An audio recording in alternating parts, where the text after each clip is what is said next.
I'm very delighted to have Katherine Brodbeck as our speaker today. She's been here since 2017 at the Dallas Museum of Art as the Hoffman Family Senior Curator of Contemporary Art. And even though it just seems like yesterday she arrived, she's been incredibly busy, which is why it feels like she's been here longer. She curated the Jonah Wood Show in 2019, was the in-house curator for Gunther Forg and Laura Owens in 2018, and a curator for the film show called Truth 24 Frames Per Second. And the last thing I saw, the last two things I saw by Katherine at the museum were the Surveying the Contemporary Landscape collection show in 2019, and the really kind of extraordinary Ragnar Kjartansson show in the back galleries. So as you can see, she doesn't slow down even during a pandemic. And so today, I believe she's going to be talking about a project for the concentrations, number 63, which is, well, she can tell you, but is a kind of program for contemporary art that the Dallas Museum of Art does. So I'm going to ask Katherine to share her screen, and I look forward to hearing about it. And if you have any questions, please put them in the chat, and I'll be moderating them with Katherine towards the end. Okay, thank you. Katherine, yours. Thank you, Paul. I assume you can see my screen. Am I good? I feel like that's the standard question you have to ask for the one time that you're not sharing your screen. And thank you for the introduction, Paul, and thank you, Heather, for facilitating this and for everyone's patience as we did shift the title of the talk, which I'm now realizing I did not correct in my PowerPoint. So we were able to announce the exhibition, and I'm actually going to talk a little bit not only about Julian's practice, but really about the context of the exhibition in terms of our institutional history and the series to which it belongs, but really kind of frame it as a preview of what we're going to see when the exhibition opens on May 2nd. So the exhibition is called Concentration 63, Julian Charrière, Towards No Earthly Pole. And I'm going to talk a little bit just about the artist's bio, talk a little bit about the concentration series, and then I'm going to kind of give you a journey of how I came to know Julian's work and conclude by sharing the research that's the title of this talk today, which is my catalog essay for a co-published exhibition catalog. I was hoping that I had the catalog right next to me, but of course I forgot to grab it. That actually just came out. So we co-published a catalog with the Masi Lugano and Aragar Kunsthaus, two Swiss venues of kind of a similar exhibition, which we'll see some shots of as I proceed with my talk. So to introduce Julian, so Julian Charrière was born in 1987 in Morges, Switzerland. He produces multidisciplinary installations, sculptures, interventions, photographs, and films that contend with the manipulation of the natural world as it undergoes and resists the massive transformation spurred by the Anthropocene. In his work, the relationship between humans and the environment is one predicated on time. The past stretching long back into the origins of the universe, the present driven by the structural inequities of socio-political and economic exploitation of the natural world, and the future, made uncertain by the increasingly grim prognosis of our chances of recovery. Charrière's works are not necessarily pessimistic.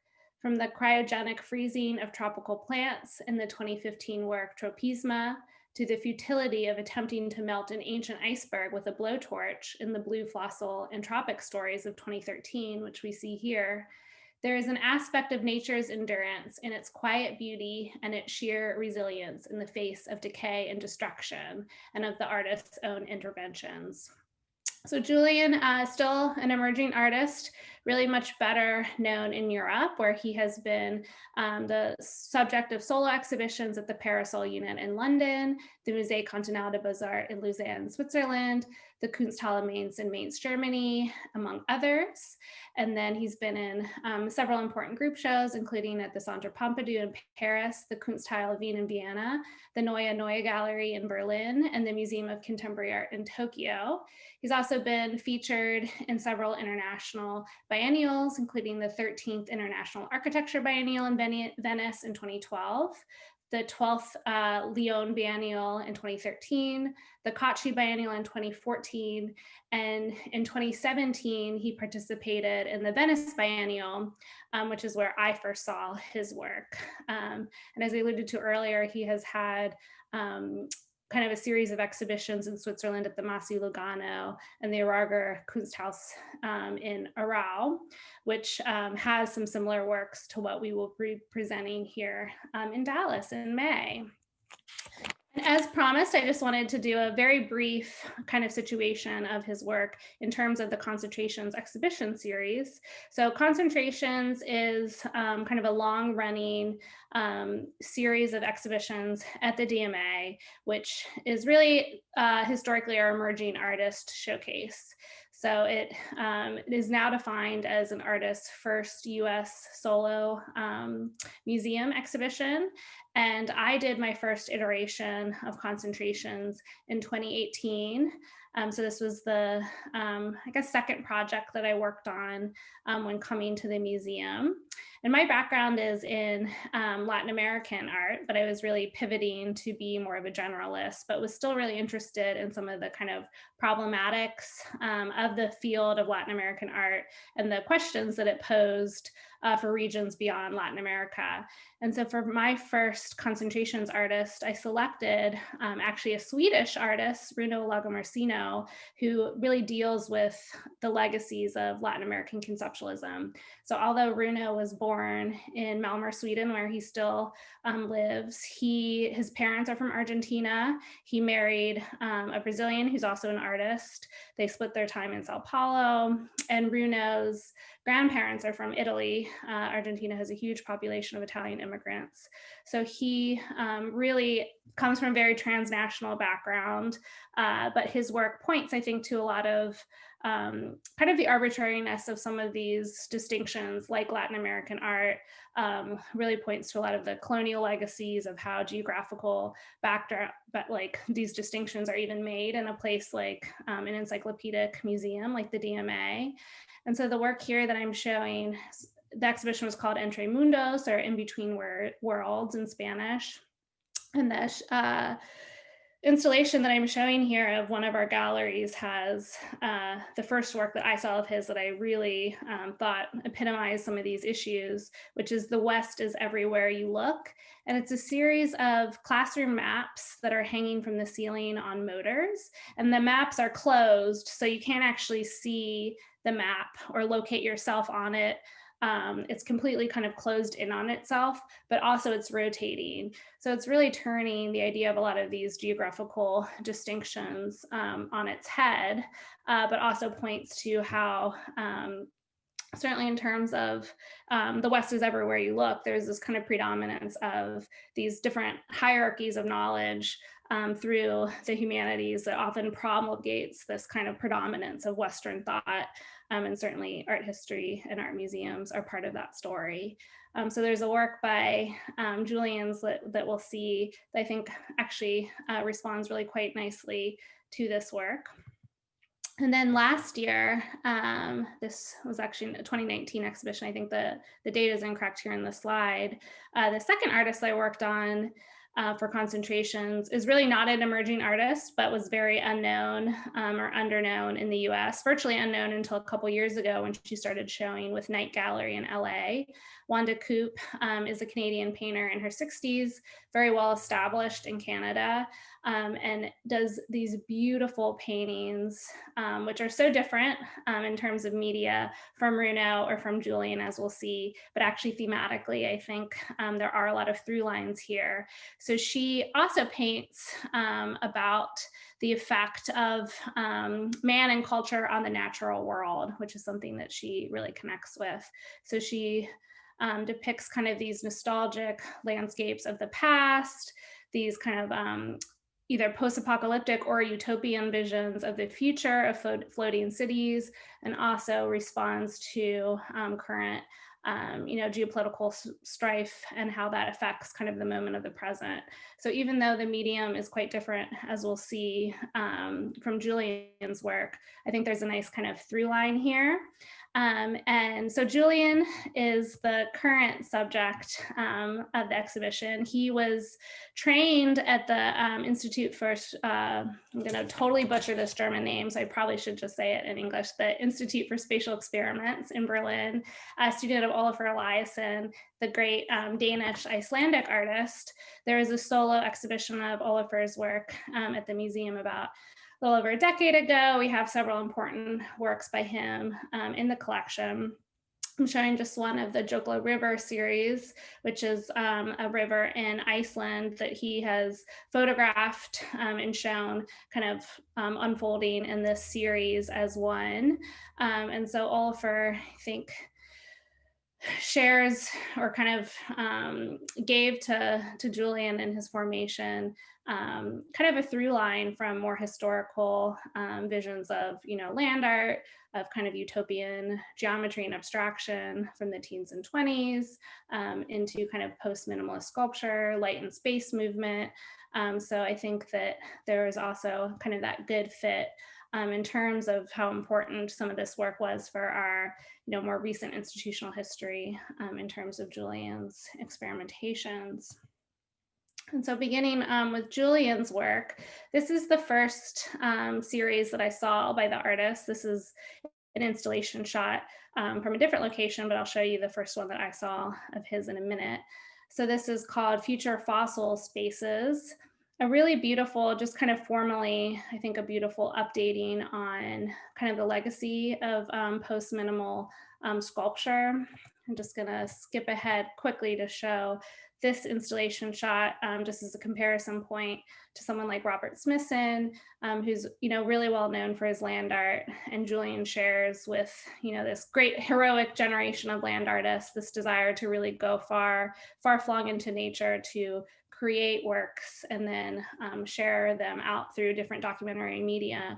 But even before that, Robert Smithson's practice of these beautiful geometric very symbolically resonant forms. I think also you can see some of that formal resonance in Julian's work. So this particular reference is to the Salar de Uyuni, which is the world's largest salt flats in Bolivia. And Julian traveled to Bolivia to visit these salt flats, and the forms that he creates in these kind of tower-like forms do reference the natural forms that are found in salt crystals, and largely that you'll see if you visit a large salt flat. But what's so interesting to Julian about this salt flat is it's now the largest source of lithium mining. So Bolivia, which is one of the more underdeveloped countries in our hemisphere, has been exploiting different natural resources, really to gain ground in terms of its economic development, with some actually amazing results in terms of kind of economic equality in the country. But of course, the flip side of that is the destruction of natural patrimony. And so salt flat, so kind of lithium mining, which I knew nothing about until I prepared for this presentation, actually formally looks a lot like what Julian has done to these forms. So you can either mine for lithium from hard rock, or you can actually create evaporation pools in salt flats, like in Bolivia. So these are evaporation pools where they're actually pulling the brine from underneath the salt flat, and then these deposits create a source of lithium. And lithium is, of course, the most important component in batteries that are so important to all of our digital technologies today. So it's really this very kind of important part of our daily life that we don't really think much about, but that is playing this toll on this larger kind of geological scale. The form here also of these kind of hexagon and polygonal shapes are a reference to Jorge Luis Luis Borges's Tower of Babel. So also these kind of different repositories of patrimony, be it cultural, historical memory, or natural. And then there's these missing pieces, which are the future fossil spaces here, that are done in these really brilliant hued colors that really point to what's left from the salt flats. So you can see here, he's been kind of building and complicating these forms over the series. And again, the resonance that it has to its kind of natural form. So I met Julian then in Venice when he showed that piece in 2017 and started to get to know a little bit more of his oeuvre. So the second work of his that was originally slated to be in the exhibition, which I think parallels quite nicely with Bruno's work, which I showed you, is We Are All Astronauts from 2014. So really he starts creating around 2013. So this is quite early in his production. The title is a quote from Buckminster Fuller. So there's also, you know, a great interest in kind of these earlier, again, 50s and 60s moment of thinking through what can be seen as either utopian or post-apocalyptic kind of visioning of the future, and how, you know, cybernetics and computing power will change that, but then also a part of the space race, this kind of re-envisioning of our relation to the natural world on a scale that's never been seen before, which I think in his recent work really resonates.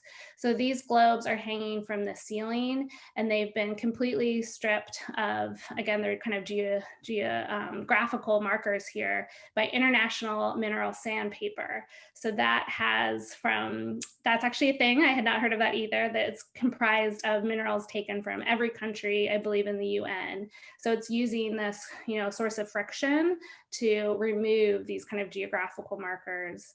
And I think like Bruno, it's a different play on how arbitrary some of these distinctions, like national identity, really are, and especially from, I think, the vantage point of We Are All Astronauts, you know, as a space race, and this kind of post-Cold War mentality of us being part of this kind of global citizenship, and this kind of scale shift of seeing things, you know, from this more cosmic scale.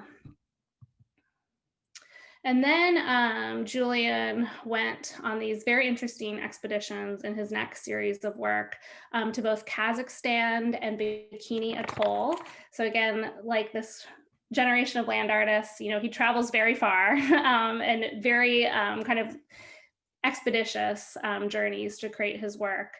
And what these two sites have in common is that they were both sites of nuclear bomb testing during the Cold War. So Kazakhstan was a site of nuclear testing for the USSR, and then Bikini Atoll for the West. So these were, you know, supposedly semi-uninhabited regions that could then be the source of testing, you know, this unfathomable, really kind of scale of destruction during the Cold War. And he created several pieces, both photography and object sculpture, based on his journeys there. So the photographs we're seeing here were taken from Bikini Atoll, which looks in some ways like this, you know, great lush tropical paradise, but he uses chemicals, and he's really invested in the material properties of photography and video and how it relates back to the natural world. So chemical like processing that could be similar to, you know, scientific experimentation that causes this great destruction, you know, is also embedded in the actual material processing of the photographs. And these materials are eating away at the photograph itself.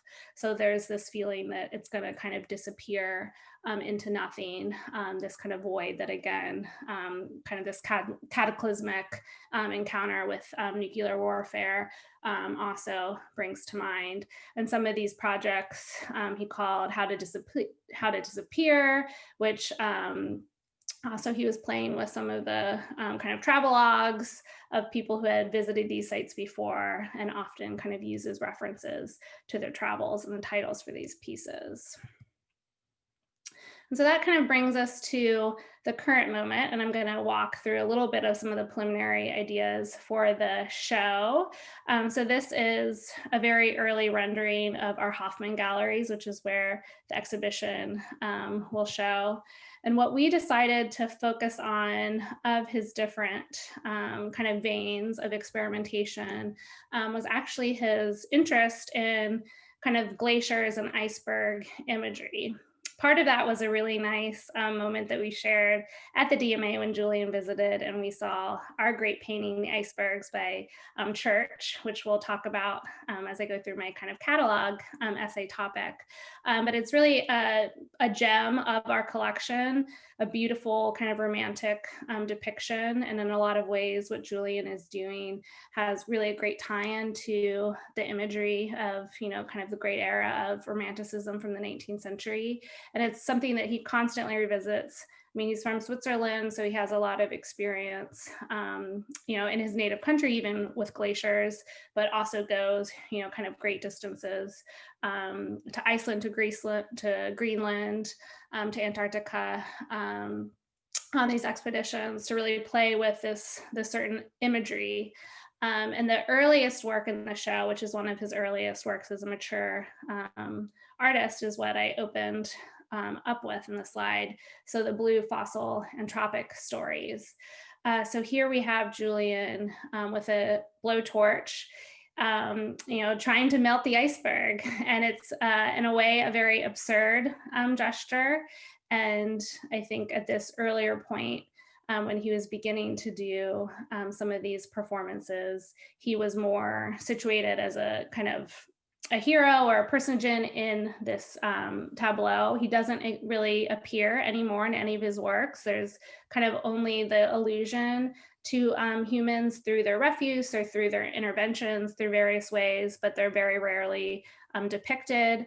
So I kind of liked this as a kind of starting point when he was still, kind of the hero or the anti-hero of this story. So it's this kind of absurd gesture in the great tradition of kind of 70s performance art of something that is really showing in the most literal sense, the fact that man can have on the environment. So this is kind of playing out, what climate change is in a very kind of literal sense.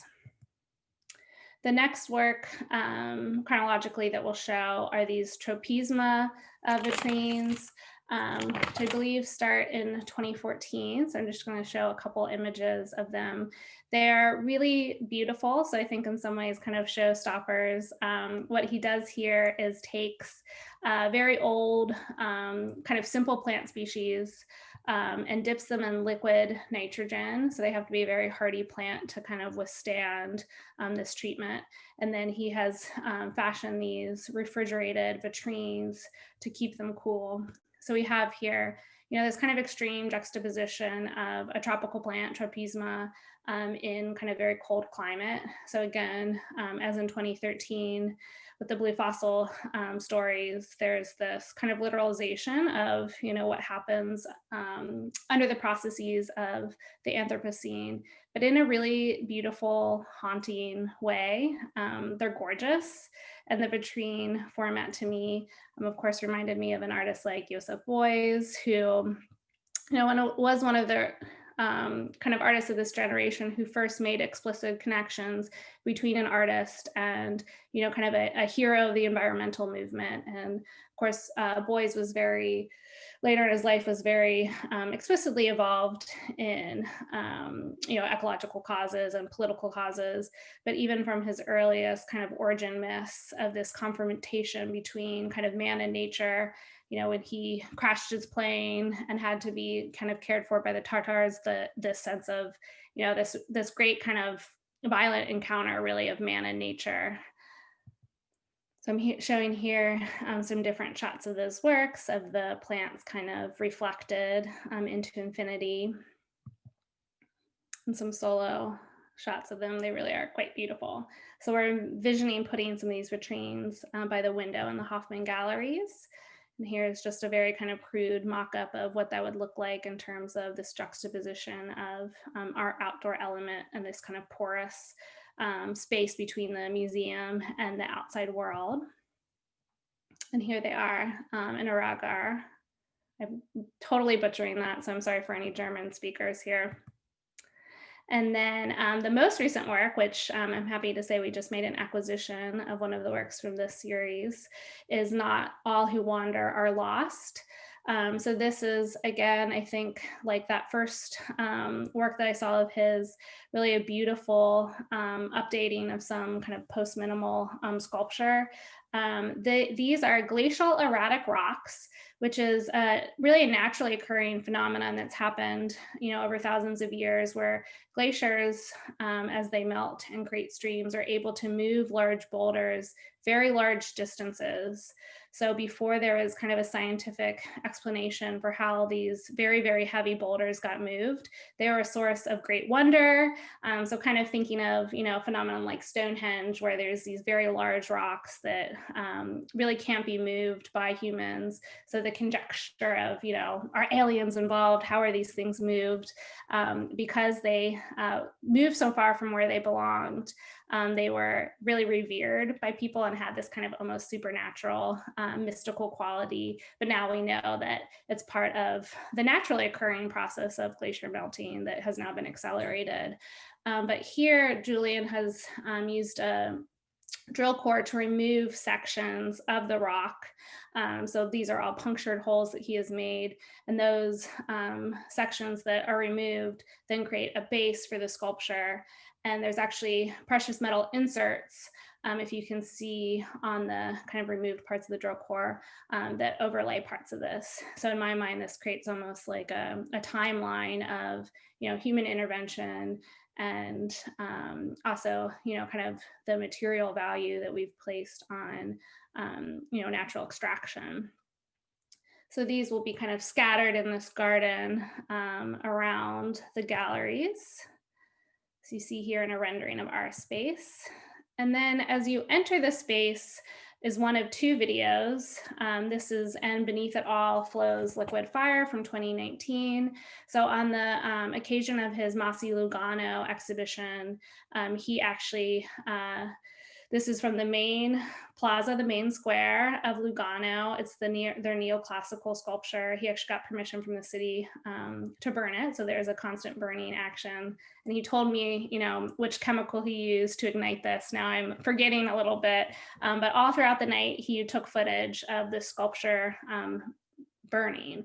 So we imagine that this will be what visitors first encounter when they encounter the space, almost as a perverse purification rite of this is the real great, I guess, encounter between human culture and kind of the natural world. So of course the fountain was, since Roman times, a mark of kind of urbanity and the civilization kind of emerging from, the external wilderness. You see the fountain, and that you're in the site of a city of civilization.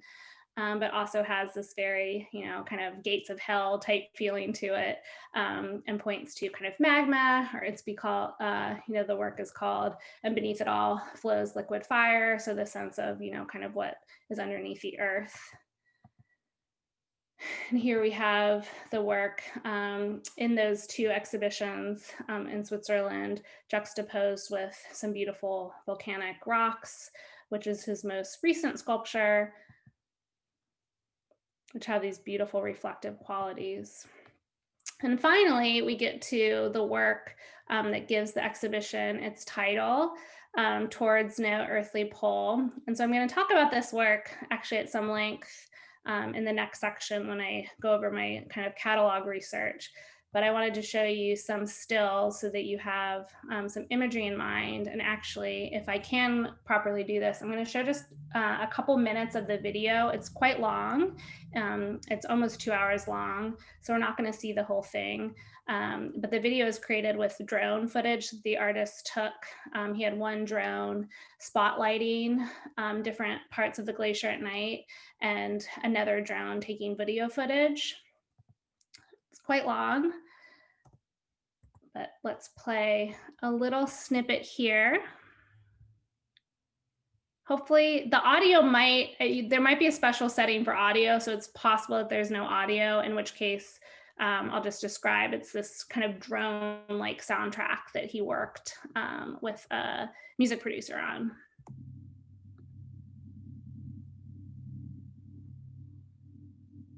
Can you hear sound? I'm not hearing any. Okay. Well, take my word on it. I'm going to mute for a second because my dog is barking.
So I just wanted to give a little sense of the kind of movement of the video. Unfortunately, I think you probably couldn't hear the sound, but there's this really like lovely, haunting drone sound, this kind of droning sound that also kind of punctuates moments where you're groping through the dark, and then you're met with these kind of brilliant blue expanses.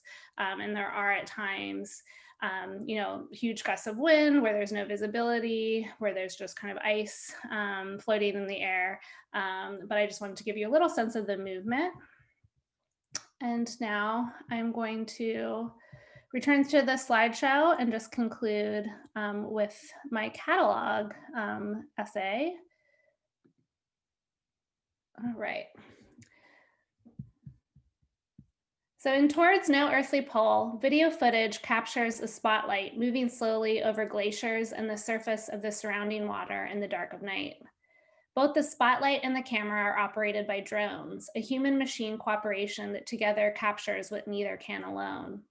Only a small portion of the landscape is visible at a time, frustrating the viewer's ability to access the totality of the scene. This stands in stark contrast to traditional landscape painting, whereby a scene has been carefully composed and presented to the viewer as a unified whole, suggesting human mastery over the great wild.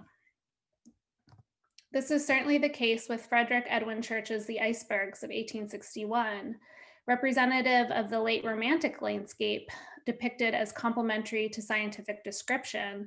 The painting glorifies both the divine and man, still involved in the colonial task of territorial expansion. One of the jewels of the permanent collection of the Dallas Museum of Art, The Icebergs is a luscious depiction of the light hitting the eponymous natural formations, silently floating in a sea of water, a ship's broken mast hovering ominously in the foreground. This luminous, almost unreal scene of a site inaccessible to anyone but the most expeditious and most resourced was designed to tantalize. Indeed, Church created a public theater around the work. Calling his vast landscapes great pictures, he used techniques borrowed from British marketers to advertise the painting, which cost 25 cents to view. In his seven-part artist statement that accompanied the painting, Church describes the ideal position of the viewer in detail, recreating for them a controlled environment, the experience that he himself had traveled great lengths and battled treacherous conditions to capture. Earlier that year, Church had chartered a month-long expedition in the North Atlantic off the Canadian coasts of Newfoundland and Labrador, shuttling between a schooner and a rowboat to observe the ice formations up close. Towards No Earthly Pole comprises footage of Greenland, Iceland, and the Aletsch and Rhônes glaciers of Mount Blanc, Switzerland, taken by Charrière over the past 2 years. His first encounters of the polar regions were in 2017, when Charrière was invited aboard a Russian research ship for the first Antarctic biennial and sailed the Drake Passage between Cape Horn and the South Shetland Islands. Over the intervening 160 years that separate the journeys made by Charrière and Church, the symbolic resonance of their subject has changed from the terror of the romantic sublime and the relief of manifest destiny to anxieties over climate change representative of the Anthropocene era, whereby humans have so altered the natural landscape that their influence is irreversible. Theorists have grappled with the changing relationships between the human subject and the surrounding environment under these newly intensifying conditions. Timothy Morton has famously captured these destabilizing effects in his theory of the hyperobject, where he takes as a subject, quote, entities of such vast temporal and spatial dimensions that they defeat traditional ideas about what a thing is, end quote. He thus signals a shift away from the Heideggerian conception of human agency, whereby humans are world forming, as we no longer have the ability to conceive or perceive things on the scale of the hyperobject. Morton's theory of the hyperobject would seem antithetical to the romantic landscape, which so clearly privileges the centrality of the human subject. Whereas romantic thinkers and artists understood the wild landscape as something to be domesticated through exploratory ventures, documentation, and travel writing, theorists of the Anthropocene seek to acknowledge the geological ramifications of unchecked expansion and human action. However, the two eras offer parallels. Many scientists place the genesis of the Anthropocene around the start of the Industrial Revolution, which coincides with the beginnings of the era of Romanticism in the arts. And both the Romantic and Anthropogenic eras demonstrate contemporary anxieties about the relationship between man and nature and the opportunities and limits of human progress. Frederick Edwin Church was part of the second generation of the Hudson River School, founded by Thomas Cole. Cole's brand of Romanticism is described by Angela Miller thusly, quote, Americans' vaunted love of nature proved to be a contradictory amalgam of desire and memory, better served by images than by the thing itself. A dream of possession and a sense of loss made more poignant by the recognition of something never itself fully experienced. Landscape images captured this particular condition, which the memory of the thing was more powerfully affecting than the pressing realities of a nature undergoing rapid change. The creation of a mental image in a manner that served memory and desire was the object of American landscape art in these decades, end quote.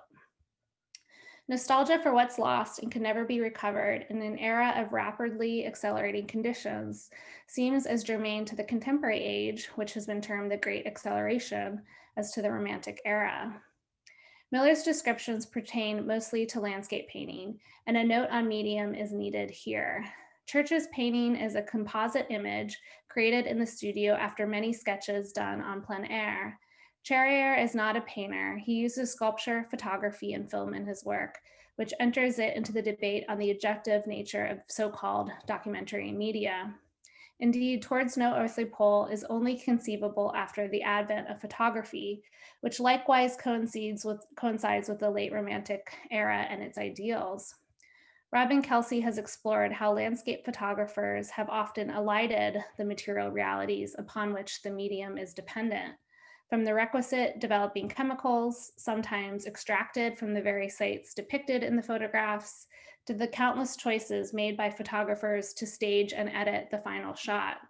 He concludes, quote, "Photography delivers plenitude and pleasure, including the congenial formal properties of landscape and other environmental subjects, via images that seem to float free from material constraint or consequence," end quote. Yet one can find in pioneering examples of 19th century landscape photography, as seen in Edward Muybridge's First Order Lighthouse at Punta de las Reyes, 1871, clear and visual and conceptual precedents for Charrière's work. In Muybridge's photograph, two figures stand at the Northern California lighthouse, staring down at the fog that surrounds the cliff upon which the structure is situated. The photograph does not feature the use of perspective typical of developing landscape photography genre. No horizon land separates sea from sky, which flow into each other. But it does seem to more closely approximate the spirit of Romanticism, of a man lost amidst the overwhelming power of nature. Indeed, Point Reyes was one of the most dangerous coastlines in the nation, with its very limited visibility. It is the second foggiest place in North America. In Elizabeth W. Hutchinson's insightful investigation of the work, she counters the dominant reading of 19th century landscape as depicting the unquestioned dominion of man over nature. Instead, she argues that Muybridge's image enacts the struggle between human and non-human forces, and lays bare the material reality of the medium with its natural limitations, especially those imposed in the extreme conditions by which photographers had to traverse to surveil their subject. While Charrière does not depict himself or other human beings in Towards No Earthly Pole and other recent works, their presence is sometimes felt intimately via proxy. Sometimes this is through detritus, as in The Gods Must Be Crazy, a 49-channel video of refuse found on the ocean's floor.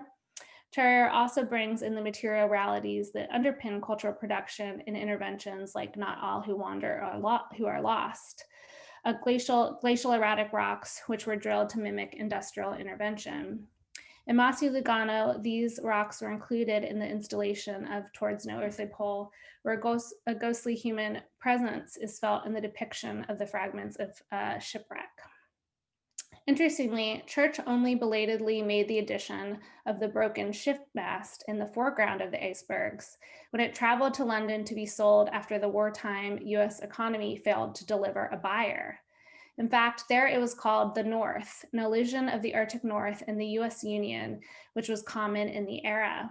A shrewd marketer, the artist gave the work its current title to appeal to Londoners sympathetic to the Confederacy, and added the ship as a reference to Lord John Franklin, who died on a failed expedition to the Arctic and whose popularity was great in London.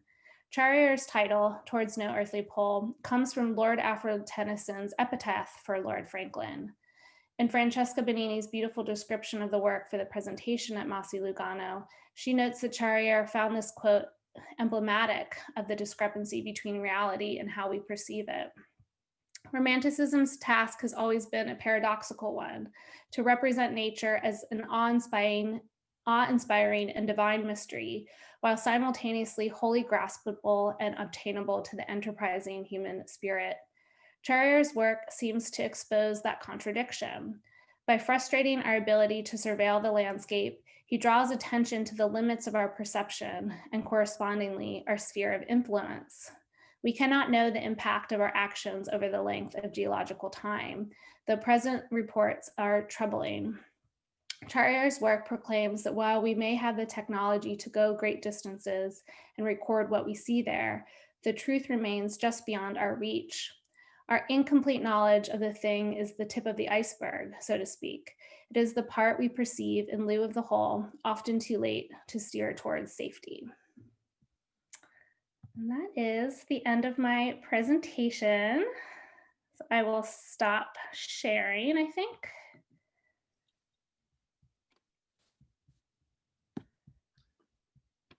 Thank you, Catherine. Can you hear me? Just check. Okay, great. That was very, very interesting talk, and it touches on so many things that we're all thinking about now. And before I get to some of the questions in the chat, I have, as someone who's worked on 19th century landscape painting, it's amazing. I'm afraid of that because I'm a little out of my element here, so I'm sure you'll correct me.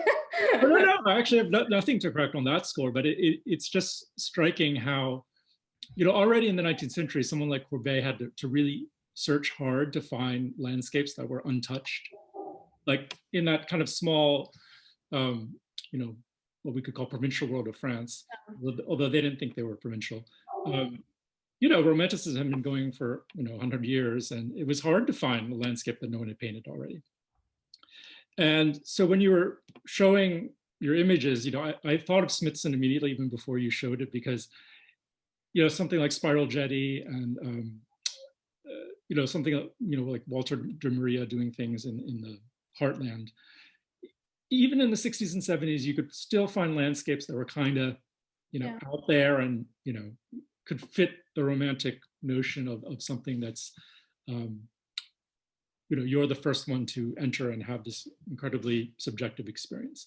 And what is interesting about Charrière is that, at least from what you presented, that's not possible anymore. I mean, man has so altered the environment that basically there's nothing that's untouched, whether it's the bottom of the ocean floor or the Antarctic. So my question is just kind of a simple one. Do you have a sense of how he goes about picking what he wants to work on? Because in theory, the entire planet could be a site for some sort of investigation because it's all being affected by climate change or pollution. Well, he does still try to, interestingly, I mean, I think the commentary is always really that there is no such thing as you say, something that has been untouched by nature, that it's all, interdependent. But he does still manage to find sites that, I never would have thought of. I actually talked to him on the phone today. And even during the pandemic, he's quite serious about potentially going to Saudi Arabia. There's actually an interchange between Switzerland and Saudi Arabia. He often works with scientists, so a lot of his expeditions to the Antarctic were done on scientific ships. He's traveled on Russian, large ships, places.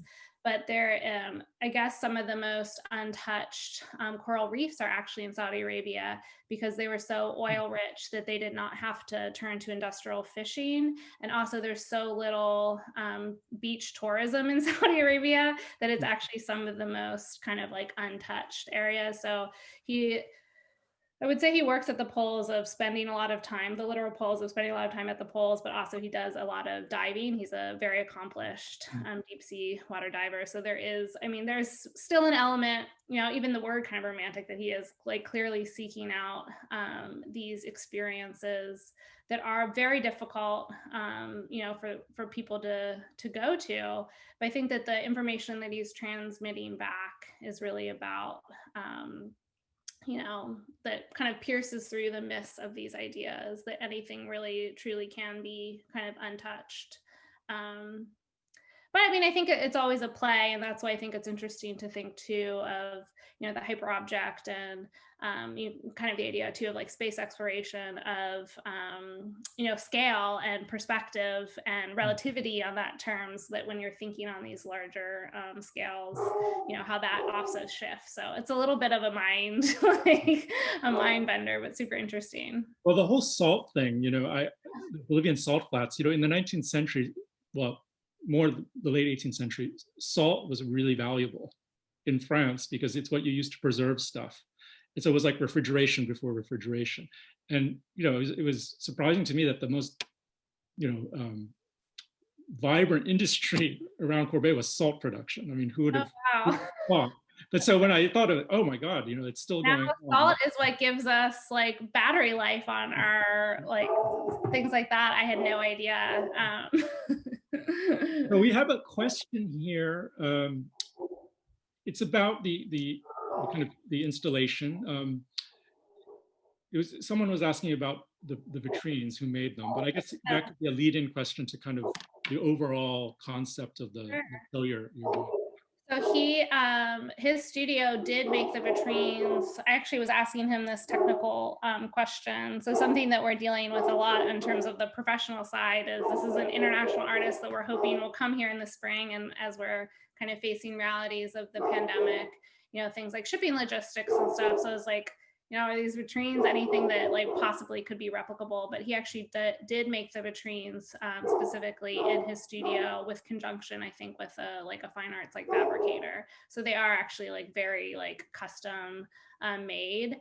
And so there is certainly a very like hands-on quality to these things like too, that it's not just things that are outsourced.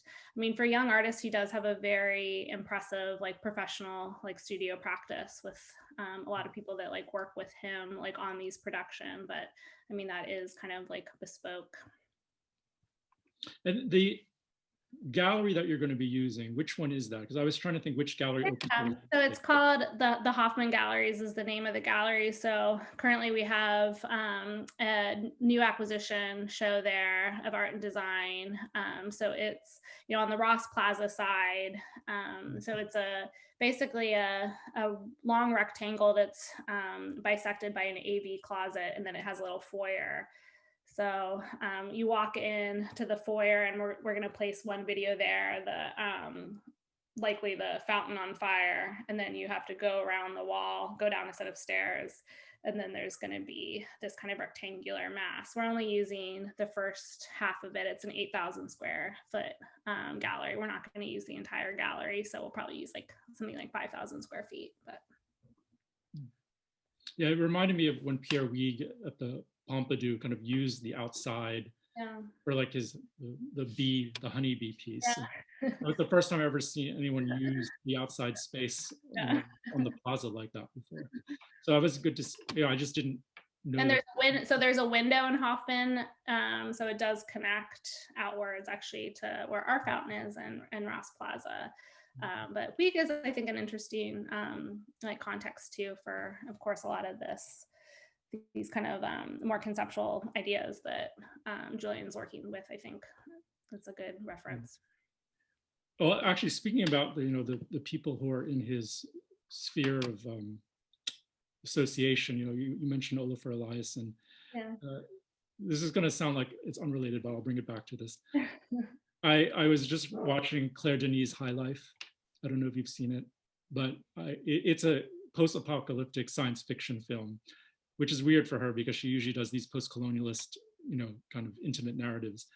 And Olafur Eliasson was the artistic advisor. Yeah. And I was sure that he did the design for the black hole, which is, one of this fantastic thing that you like stuff that Olafur Eliasson does. But in fact, he did the spaceship, which looked like a bunch of ship containers piled on and someone just stuck a jetpack on it. So bringing back to this, I was thinking that for someone who trained or was, working with Eliasson, actually, what's his connection to the work? Because I always thought of Eliasson as highly technological, whereas Charrière is scientific, but not necessarily hyper technological in the kind of spectacular way that Eliasson. Yeah, I think that's right. That's interesting. I hadn't thought about it in that way.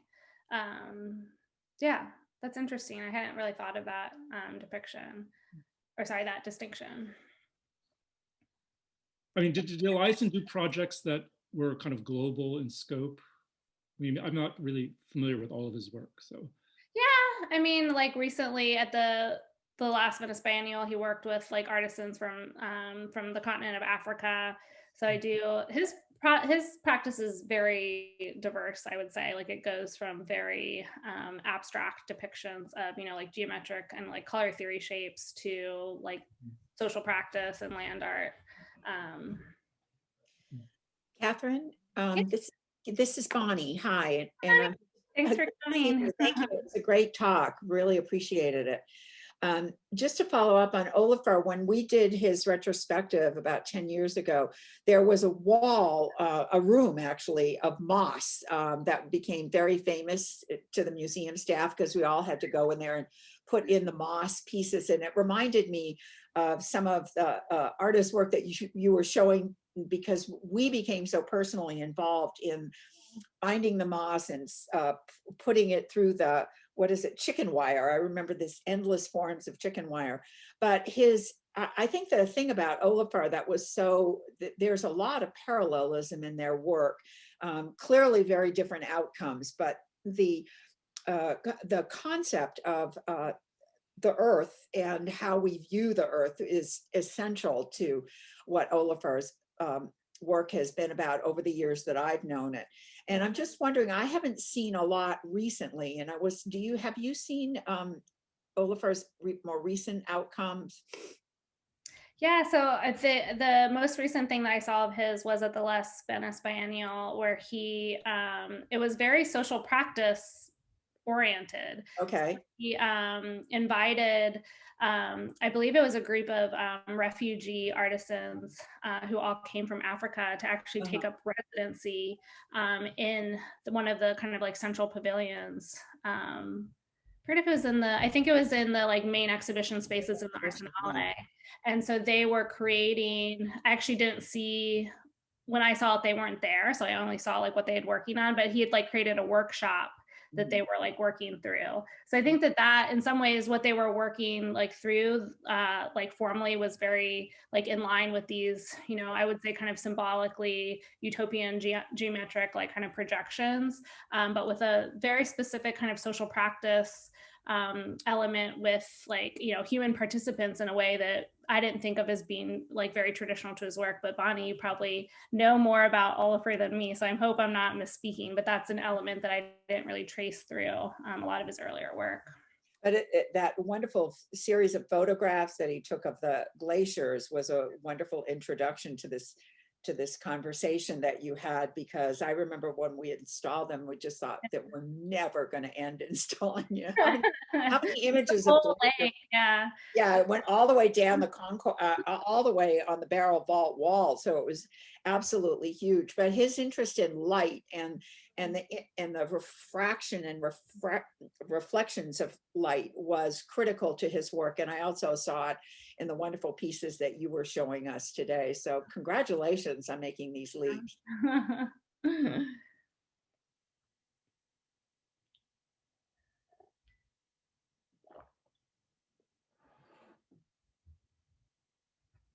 Sorry. Are there any questions from the audience? Type it in the chat or just speak up.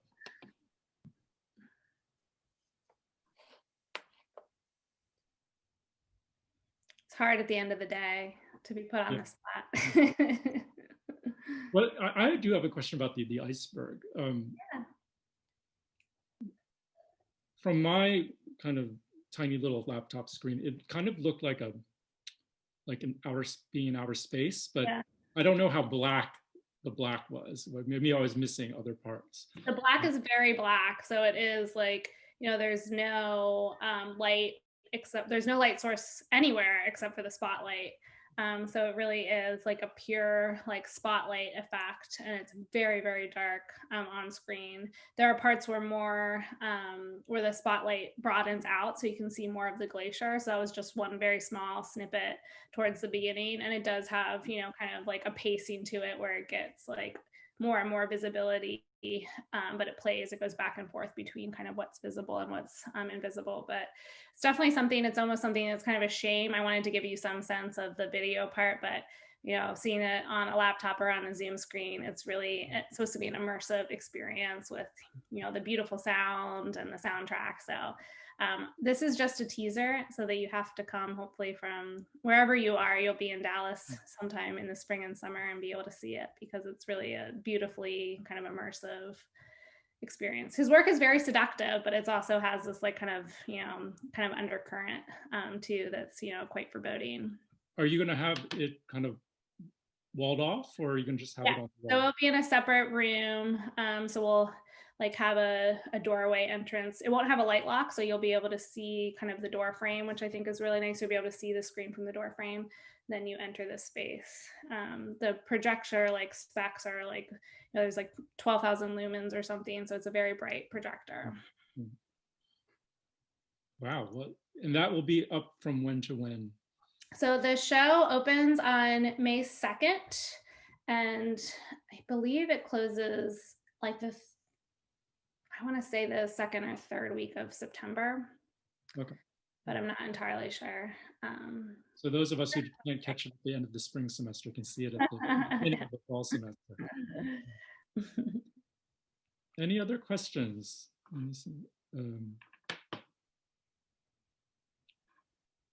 All right, I'm not seeing any. Last chance dance here. Okay, well, thank you, Katherine. Thank you, Paul. I appreciate really it. Looking forward to seeing it. Yes, thanks for spending some time with me, and I hope to see you guys under safer conditions at the museum. Definitely. All right. Take care. Okay. Thanks, everyone.